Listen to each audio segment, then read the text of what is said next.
Muharrem Kurti, përshëndetje doktor Berisha, sot në protestë kombëtare kanë ardhur edhe shumë nga diaspora.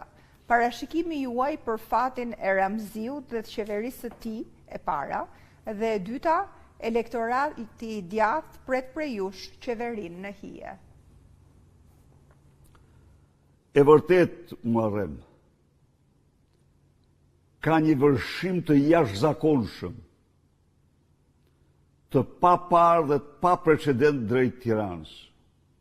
Zoti i bekoft të gjithë ata që lënë çdo gjë dhe vërshojnë sot nga të katër anë të dheut dhe të katër anë të Shqipërisë,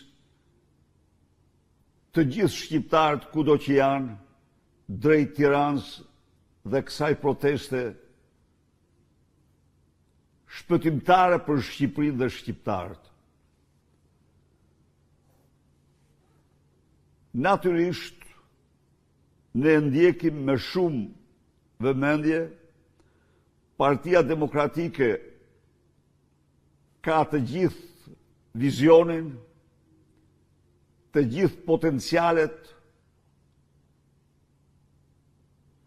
dhe po bën çdo përpjekje dhe do bëj që shqiptarët të votojnë të lirë dhe do jenë vote e lirë shqiptarëve që do përcaktojë qeverinë e ardhshme të këtij vendi. Faleminderit.